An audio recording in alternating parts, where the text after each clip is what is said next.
It was supposed to be a perfect afternoon. The sun was shining, the kids were running around in the backyard, and my granddaughter was about to blow out the candles on her Barbie-themed birthday cake. But just as she leaned in with a huge grin on her frosting-smeared face, the cake's sparkler candle flared a little too high and caught a ribbon on fire. A breeze swept through, flipping the flaming ribbon onto the dry grass like a matchstick into kindling. I raced for the garden hose, heart pounding, every muscle in my body firing on instinct. I yanked the nozzle and squeezed, expecting a rush of cool salvation. Nothing. Not a drop. Confused, I dropped the hose and followed it back along the fence, and that's when I saw her. Karen. In her wide-brimmed sun hat and oversized sunglasses, smug as ever, holding a pair of hedge clippers and mumbling something about hose length regulations. She looked me dead in the eye and said, "You were warned." The fire was spreading, and she had just cut off the only water source I had. And she didn't know my son was the fire chief. I didn't even have time to process the lunacy of what she'd done. My backyard was starting to smoke, and the neighbors were screaming across their fences. One yelled, "Do you need help?" while another already had a bucket in hand, running toward the nearest spigot. The cake had turned into a charcoal pancake, and my granddaughter had started crying, thinking she had ruined everything. My wife came sprinting out of the house, yelling that the side fence had caught. I was halfway through dialing 911 when the realization hit me: this wasn't an accident. This wasn't some freak gardening mishap. Karen had marched onto my property, walked right up to my hose, and sliced it with the precision of a lunatic botanist who thought bylaws mattered more than human lives. The dispatcher's voice was calm but direct as I explained the situation. She said help was en route, and when I gave my name, there was a pause before she said, "Fire Chief Carter is on duty today, sir. He'll be there soon." I almost laughed in disbelief. My son. My boy. The same kid Karen once screamed at for parking his fire truck too close to her ornamental cactus during a community safety demo. That same kid had grown up, led battalions of firefighters through hellish blazes, and now he was coming back to the neighborhood where Karen reigned like a condo queen with too much time and not enough empathy. Karen, meanwhile, wasn't showing a single ounce of remorse. She stood in the middle of the shared greenbelt with her arms crossed, lecturing anyone who'd listen about Garden Code 12A, which, according to her interpretation, prohibited hoses over 30 feet. I shouted across the fence, "You cut a live hose during an active fire." But she just shrugged and said it was a tripping hazard. The gall of this woman was unfathomable. While flames crept up our fence and the kids cried, she filmed it all on her phone, probably thinking she was some kind of neighborhood hero enforcing suburban justice.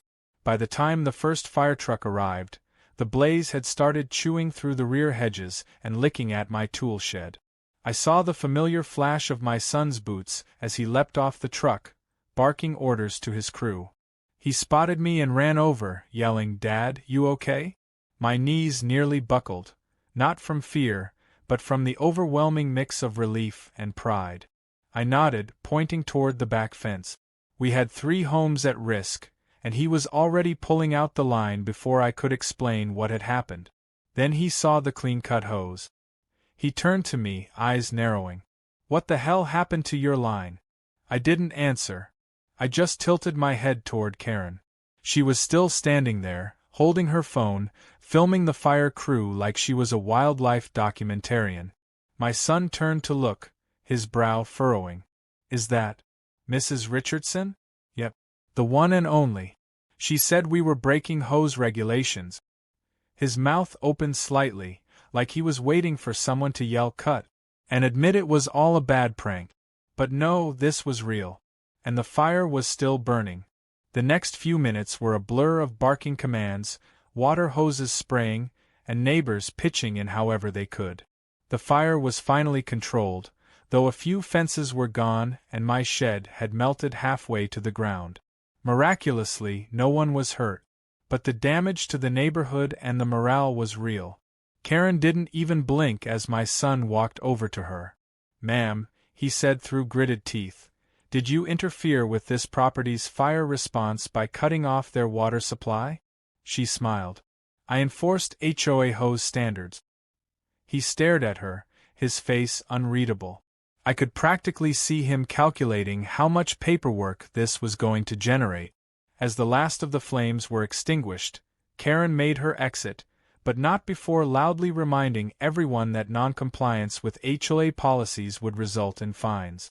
Someone, probably one of the Henderson boys, threw a half-melted garden gnome at her SUV as she drove off. The neighborhood was quiet except for the low murmur of people exchanging their own versions of what they'd just witnessed. My wife sat down on the porch, clutching our granddaughter close. I stood there holding the frayed end of my garden hose like it was a battle flag, still trying to make sense of it all. My son, now stripped of his helmet and covered in soot, walked back toward me. I didn't think she could surprise me anymore, he said. But this takes it. I told him I wanted her held accountable, but he warned me the process might be complicated. The HOA had legal loopholes and Karen had been manipulating them for years. But I could tell something in him had shifted. This wasn't just another Karen moment. This was personal now.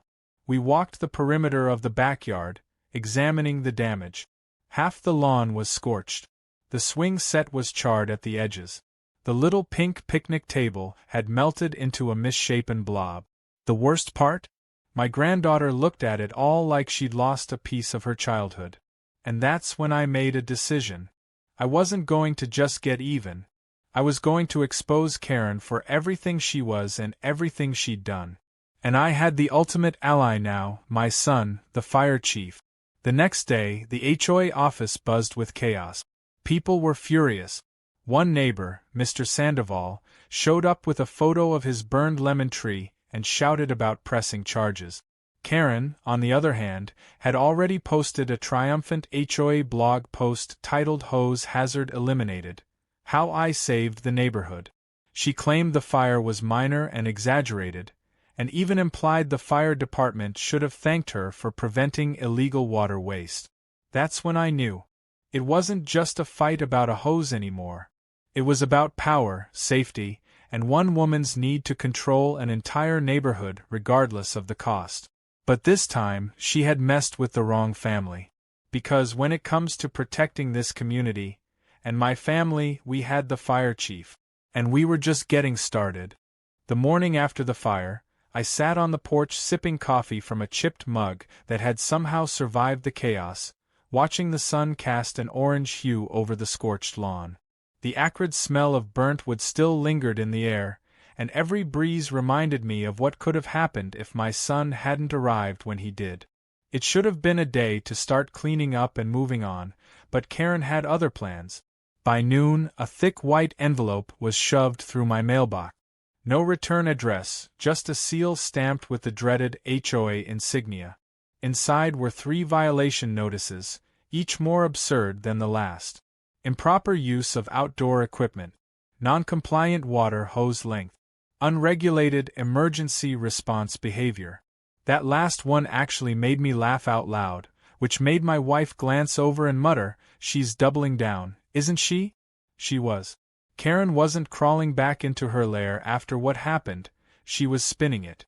According to her latest HOA newsletter, the fire had been contained due to strict policy enforcement and a commitment to structural uniformity. She even included a blurry picture of herself standing near the blackened hedges, smiling like she had posed for a fire safety brochure. The level of delusion was staggering. Neighbors started stopping by, each more furious than the last. The Hendersons lost a fence. The Cheng's outdoor cat hadn't returned since the fire. And the Lees had melted siding. But instead of taking responsibility, Karen was throwing around HOA citations like confetti. I couldn't just let it slide. I called Raj, one of the more reasonable HOA board members. He met me at the community clubhouse, a beige stucco building that Karen treated like her personal throne room. Raj looked exhausted, sipping a vending machine soda and muttering about how Karen had demanded an emergency HOA vote to fine me for what she called reckless landscaping practices. When I asked him how she still had so much control, he leaned in and whispered that she'd been keeping the board in check through intimidation and some suspiciously convenient rulebook amendments. Apparently, every time someone questioned her authority, a bylaw would conveniently appear with her handwriting all over it. Most board members were too scared or too fed up to push back. I told Raj what I already suspected, that this wasn't just about a hose or even a fire. Karen had a vendetta. It went back months, maybe years. I'd once spoken up at a meeting about her wanting to build a koi pond in the common area, directly over a fire hydrant access point. I'd said it was unsafe, even brought it up with the local inspector. That project had been shut down within the week. Ever since then, Karen had been quietly targeting me. The hose cut was just the most dangerous move yet. Later that day, my wife found an anonymous note taped to our door. It was typed in all caps and read, "Some people in this community think rules don't apply to them. You've been warned." I had no proof it came from Karen, but I didn't need it. Her fingerprints were all over the tone, the paranoia, the veiled threat.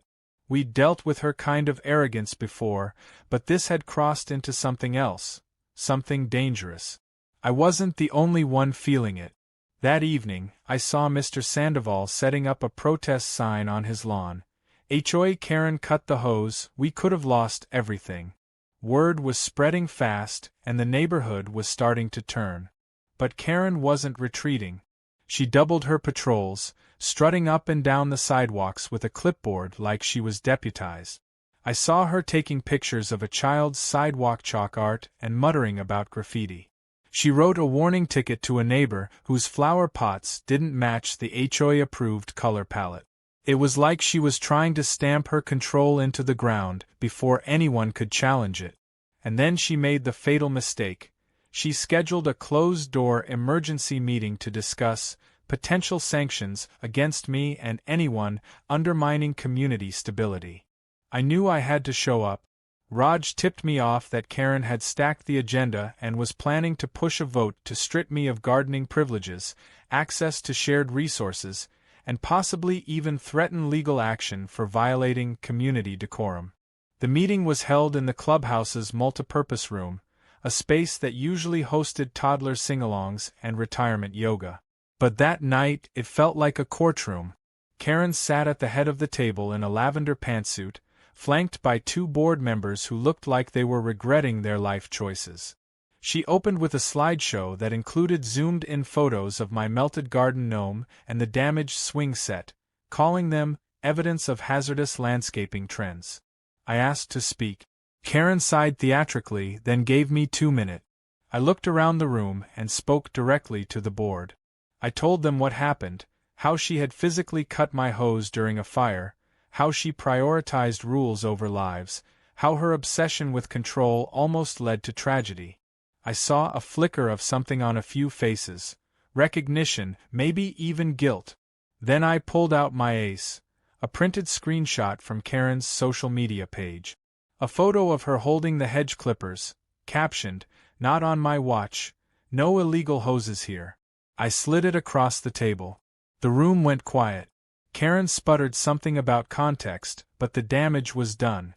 Raj cleared his throat and said, "Maybe we need to postpone any sanctions until we do a formal investigation."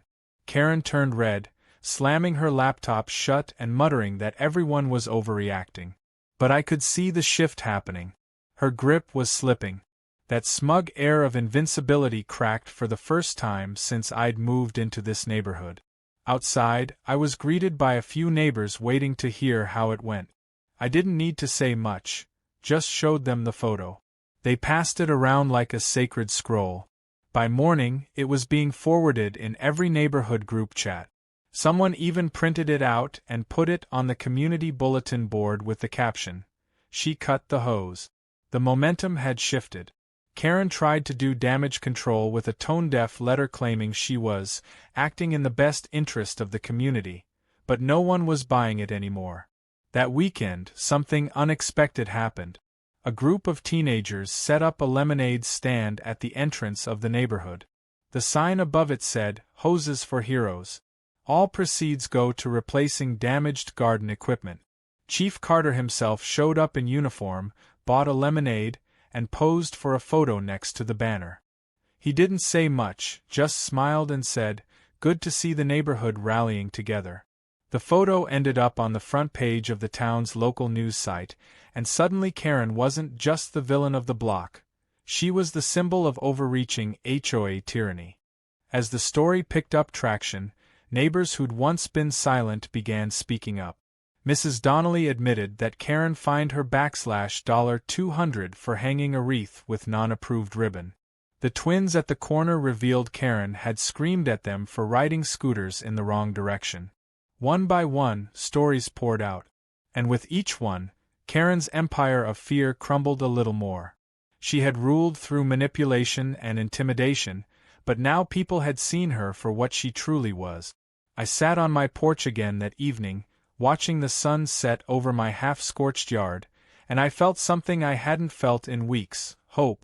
Not just for my garden, but for the entire neighborhood. We had a long way to go, but the spell had been broken. Karen wasn't invincible. She wasn't untouchable. And thanks to one hose, one fire, and one son who showed up when it mattered most, the battle was just beginning. 3 days after the emergency HOA meeting, the clubhouse bulletin board looked more like a war zone than a community space. Someone had added a photo collage titled Karen's Greatest Hits, which included images of her yelling at trick-or-treaters, confiscating bird feeders, and of course, the infamous hose-cutting picture. It wasn't just the photo anymore, it had become a meme, a rallying cry, a symbol of resistance. For the first time in years, people weren't afraid to mock her. But behind the humor was something more serious. People were finally angry enough to act. Karen wasn't just annoying, she was dangerous. And now, the fire department's official investigation was underway. Chief Carter had stayed mostly quiet since the fire, choosing to let the process unfold through the proper channels. But I knew my son. He was like a storm front, silent and building until the thunder cracked. He'd pulled the 911 call logs, reviewed the video footage from the neighbors' doorbell cameras, and gathered statements from everyone on our street. I watched him one morning outside my house, clipboard in hand, talking to Mr. Sandoval. He looked professional, calm, but his jaw clenched when Karen walked by on her daily patrol, shooting him a smug look as if to say, "Go ahead and try." She didn't know the scale of what he was putting together. It started with a fire code violation report. Chief Carter submitted a formal complaint stating that a private citizen had interfered with emergency response by disabling an active water line during an outdoor fire. It didn't name Karen directly, but the details made it clear. Then came the neighborhood testimonies. The Henderson boys gave a written statement that Karen had warned them not to use hoses longer than 20 feet, even if there was a fire, because the HOA can't afford to look messy. Raj provided documentation showing Karen had edited multiple HOA policies by hand, literally scribbled notes in the margins and photocopied them into the official record. Worse, the policies she used to justify cutting my hose weren't ratified by the board at all. I offered my own account, word for word, including the moment I saw her snip the hose and laugh about it. But it was my wife's discovery that truly turned the tide. She remembered something from months ago. Karen had bragged at a community book club about logging into the HOA's website admin panel to fix a few silly things that the men on the board didn't understand.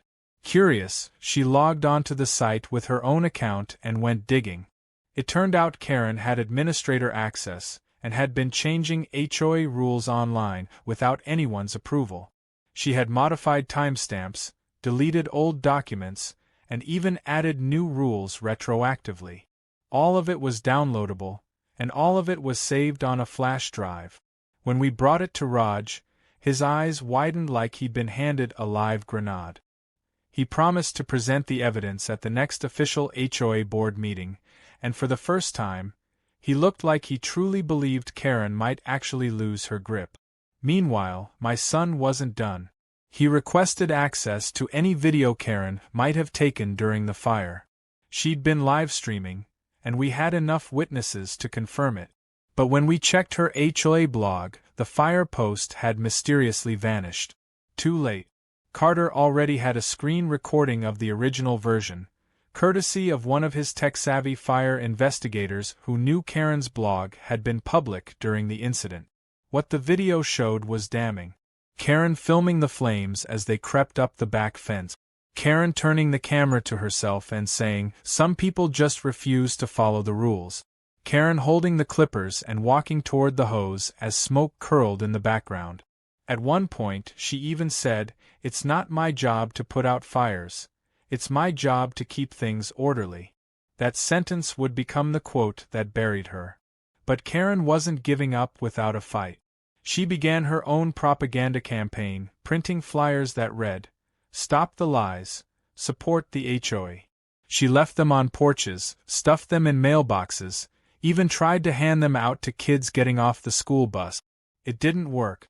Most of the neighborhood either ignored her or tossed the flyers straight into the recycling bin. Someone even started a parody Twitter account under the name Hose Defender that mocked her antics with fake quotes like, "I once fined a bird for tweeting too loud." The entire community was laughing at her, and Karen, accustomed to being feared, didn't know how to handle being a joke. The tipping point came one evening at a neighborhood barbecue organized by the Hendersons. It was informal, potluck style, and Karen wasn't invited.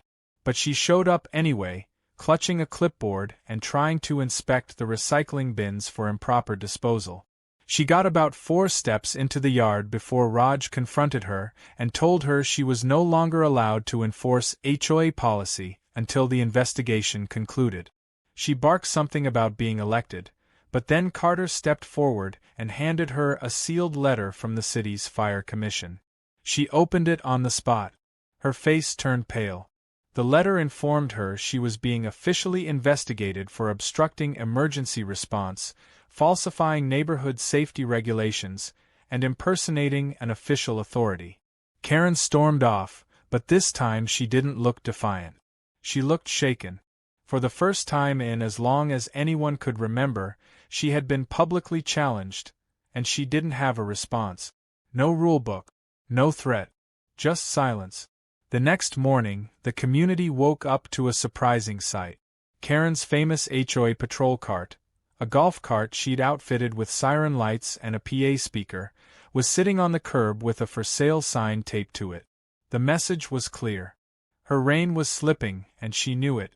But just in case she had any thoughts of a comeback, Chief Carter had one last move. He released a public fire safety bulletin summarizing the fire incident, the hose interference, and the consequences of obstructing emergency response personnel. It didn't mention Karen's name, but everyone knew who it was about. The final paragraph read, "Let this be a reminder that emergency services are not to be hindered under any circumstances, no matter how strongly one believes they are upholding neighborhood order." The bulletin was pinned up at the clubhouse, emailed to all residents, and posted in a frame on the community message board, right next to a photo of Chief Carter and a smiling lemonade stand crew under the sign, "Hoses for Heroes." It was poetic justice. Karen had tried to destroy a hose and ended up fueling a firestorm that united the entire neighborhood against her. And just like that, the tides had fully turned. Neighbors began openly discussing changes to the HOA leadership. New names were being floated for the next election cycle. Raj was already drafting a proposal to audit all rulebook amendments made in the last 3 years. Meanwhile, Karen had gone radio silent. No blog posts, no newsletters, no patrols. Just the occasional glimpse of her blinds twitching when people walked by. I stood in my garden that evening, freshly reseeded and slowly returning to life, and watched the sprinkler system do its quiet work. The same hose line Karen had once called a violation now sparkled with new fixtures, proudly on display. My wife came outside and joined me, handing me a glass of iced tea. She looked at the hose and smiled. "You think she's gone for good?" she asked. I shrugged. Maybe. Or maybe she's waiting to rise like a HOA-themed phoenix. But this time we were ready. This time, the neighborhood knew what she was. And this time, we had proof, unity, and a fire chief who didn't take kindly to people threatening his family. The war wasn't over, but the battlefield had changed, and Karen was finally losing ground. A week after the public bulletin from the Fire Commission, the neighborhood had reached a strange equilibrium. Karen hadn't been seen outside in days, her patrol cart was still sitting unsold by the curb like a defeated mascot, and the garden she once trimmed obsessively had started to brown at the edges. But none of that meant she had truly surrendered. Deep down, I knew someone like Karen didn't just slink away. She was plotting something. That gut feeling was confirmed when Raj showed up on my doorstep, holding a certified letter with a bewildered look on his face. I took it, opened the envelope, and stared at the top line. It was a formal cease and desist from Karen's attorney, addressed to me, my son, Raj, and, of all people, the lemonade stand kids. She was accusing us of defamation, emotional distress, and creating a hostile environment through organized mockery. The phrase organized mockery actually made me snort with disbelief. She was suing the neighborhood for turning on her. I called my son immediately and read the letter aloud over the phone. He laughed, but his tone turned serious when he heard the names involved. He told me not to worry and that her case wouldn't hold up, but he was going to escalate things. He said it was time to bring everything to the city attorney's office. The fire department had already compiled enough evidence to justify criminal obstruction charges, and if she wanted to escalate, so would he. That same afternoon, he walked into City Hall in uniform with a USB drive full of footage, witness reports, and website admin logs. The city attorney didn't even need convincing. He'd already heard about Karen. Turns out she had filed over 100 nuisance complaints in 2 years, ranging from noise violations due to wind chimes to suspicious activity by teenagers carrying backpacks. The man looked at my son and said, "I was wondering when someone would finally bring me a reason to deal with her." Meanwhile, the HOA board met to discuss her lawsuit threat. Raj said the room was tense. Some board members feared legal exposure, especially since Karen had tricked them into signing off on unofficial amendments. But others were furious. One member, Mrs. Emerson, had only joined the board a year ago and confessed she'd been too intimidated to question Karen's changes. But now, with the evidence on the table and the community turning against her, they were ready to vote. The board unanimously agreed to suspend Karen from all HOA duties pending legal review. The motion was recorded, signed, and sent to every household in the neighborhood. For the first time since she took power, Karen had no authority. That's when she snapped. The next morning, the clubhouse bulletin board was covered with a giant poster titled "The Truth About My Persecution." It was a long, rambling letter signed Karen R., filled with conspiracy theories about secret garden societies, illegal lemonade businesses, and claims that the fire was staged to frame her. She even accused Chief Carter of falsifying reports and called him a nepotistic firefighter fueled by daddy issues. That part especially confused people since he was my son, not my father. The poster was removed within an hour, but not before photos circulated online. If Karen thought it would win her sympathy, she had grossly miscalculated. Instead, people laughed. Some began referring to her as HOA Karen, the conspiracy queen. But it wasn't all funny. The city attorney moved quickly. Within days, Karen was served with an official notice that she was being investigated for falsifying HOA documents, misusing administrative privileges, and interfering with emergency services. When the officer arrived at her door, she tried to claim she was being targeted for her patriotism and that cutting a hose to protect landscaping bylaws was her duty as an American citizen. That didn't go over well. The officer handed her the notice and said, "Ma'am, you're not in charge of this neighborhood anymore." Karen decided to represent herself. She marched into the city hearing with binders, charts, and even a laser pointer. She demanded that the court allow her to present Exhibit A, the tyranny of oversized hoses, and began a monologue about the psychological dangers of non-standard gardening equipment. The judge let her ramble for about 10 minutes before gently reminding her that the case wasn't about Ho's aesthetics, it was about tampering with safety measures and falsifying record. When my son took the stand, he kept his voice calm and steady, explaining how her interference delayed emergency response and endangered lives. Then he played the clip of her laughing as she cut the hose. The courtroom fell into stunned silence. Karen stared at the screen as if watching someone else entirely. When the video ended, the judge folded his hands and said, "I've heard enough." She was fined heavily, ordered to stay off all HOA systems, and warned that any future interference with public safety would result in immediate arrest. But the real punishment came from the neighborhood. She was no longer invited to anything. People stopped returning her waves. Kids crossed the street to avoid her house. Even the HOA newsletter replaced her column with a new segment titled Community Safety Corner, written by Raj and reviewed by my wife. One evening, I walked past her place and saw her sitting alone on her porch, holding a wine glass and staring blankly at the street. Her reign had ended, not with a dramatic explosion, but with a quiet, humbling fade. In the aftermath, the community began to heal. Neighbors helped rebuild fences. My granddaughter's swing set was replaced by a newer, brighter one. We held a second barbecue, this time in my backyard, and Chief Carter was the guest of honor. During his speech, he thanked the neighborhood for standing up not just for themselves, but for reason and safety. He ended by saying, "Sometimes, all it takes is one cut hose to reveal who's really watering the roots, and who's poisoning them." That quote ended up painted on a wooden sign by the community garden. Karen, still technically a resident, tried one last stunt. She applied to be a neighborhood fire safety liaison, a role the city was piloting in other districts.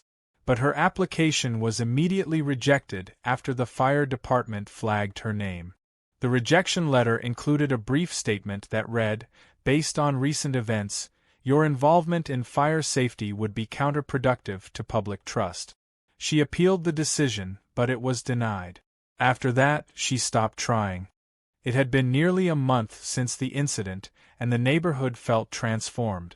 What was once a community ruled by silent compliance had become something entirely new, unified, vocal, and fiercely protective of its people.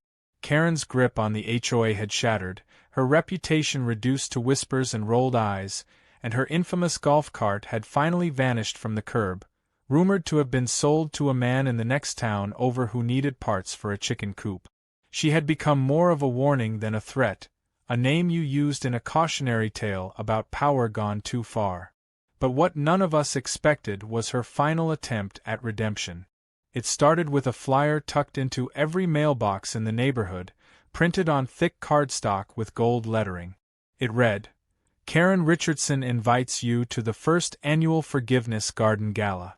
A new beginning. A time to heal. Light refreshments served." Most people assumed it was a joke, or maybe a trap, but curiosity has a funny way of pulling people out of their homes. The invitation also claimed she'd be unveiling a brand new community peace initiative and that bridges would be rebuilt. My wife rolled her eyes so hard I thought she'd pulled a muscle. We debated whether to attend, but ultimately decided to go, not because we believed her intentions were genuine, but because if she was going to try something ridiculous again, we wanted to witness it firsthand. The event was held in the communal Greenbelt area where the fire had first spread weeks earlier. Karen had decorated the space with paper lanterns, folding chairs, and a small table filled with cucumber sandwiches and overly sweet lemonade. There was even a Bluetooth speaker playing instrumental spa music, which felt wildly out of place. Only 7 people showed up.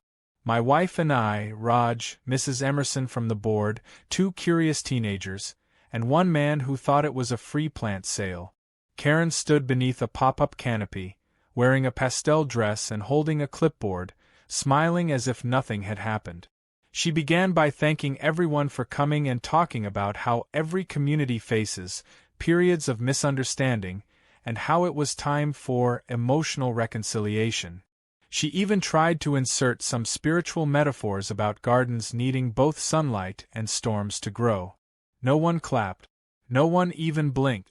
Raj leaned over and whispered, "Did she just quote a Hallmark card?" I nearly lost it. Karen continued, trying to unveil her initiative, a suggestion box labeled Community Improvement Ideas, but nobody approached it. Not even the man who thought he was getting a free cactus. Eventually, the two teenagers left, and Karen, now visibly flustered, tried to pivot by offering everyone a branded tea towel that read "Healing happens here." My wife took one just so we could use it to clean the grill later. When it became clear the event was a flop, Karen gave up her performance and sat down, shoulders slumped, finally quiet. She didn't speak for a long time. It was the first time I'd ever seen her still. Not scheming, not enforcing, not dictating, just sitting there like someone who realized the applause wasn't coming back. We left shortly after. The paper lanterns swayed in the breeze, but no one noticed. The following week, the HOA held elections. This time, they were public, transparent, and overseen by a third-party observer from the city's Neighborhood Affairs Office. Raj was elected as president by a landslide, and Mrs. Emerson became vice president. Karen didn't run, didn't speak, and didn't attend the vote. Her house remained quiet, blinds drawn, porch empty. The new board's first order of business was to implement a full audit of the HOA's documentation and amend the bylaws so that no one person could ever edit them alone. Every new policy required a recorded vote and resident approval. The second thing they did was host a neighborhood cleanup day and barbecue, this time honoring the firefighters who had saved our street.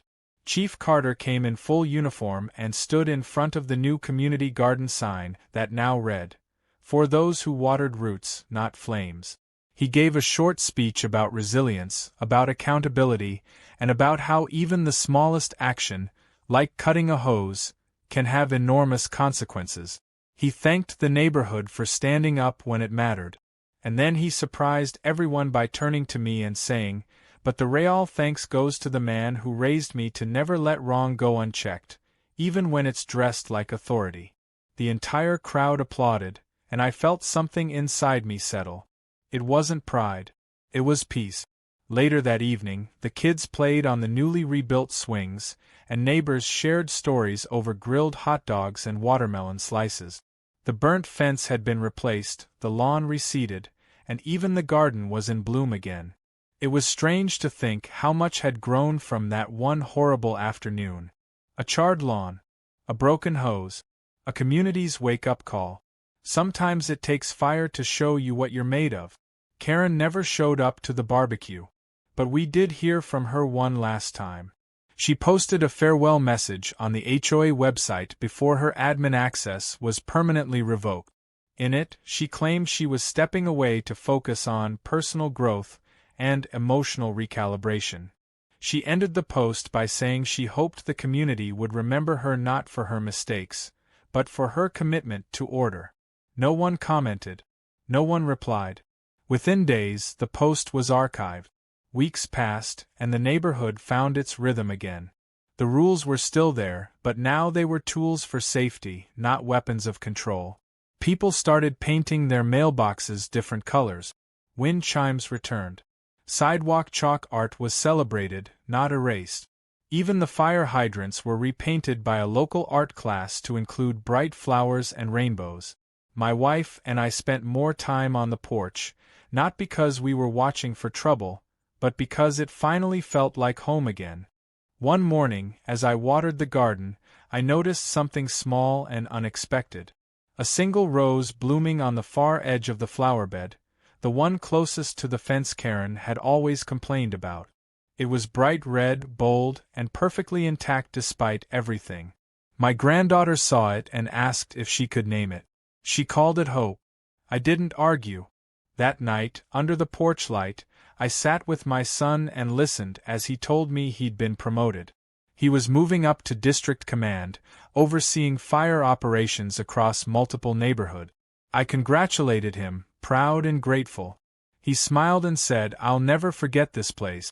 This is where I learned that sometimes you're not just fighting fire, you're fighting for people who don't know they can stand up for themselves.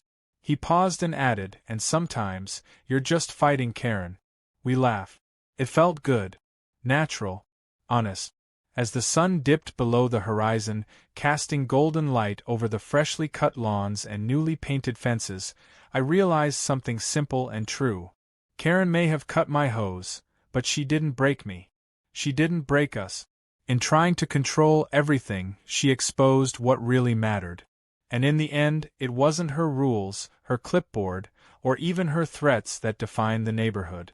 It was the way we came together, stood our ground, and rebuilt not just fences and gardens, but trust. Karen's chapter was closed, tucked away like a story you tell only when someone new moves in and asks, what was she really like? And even then, you just smile and say, let's just say we don't mess with hoses around here anymore. Not unless you're ready to face the fire.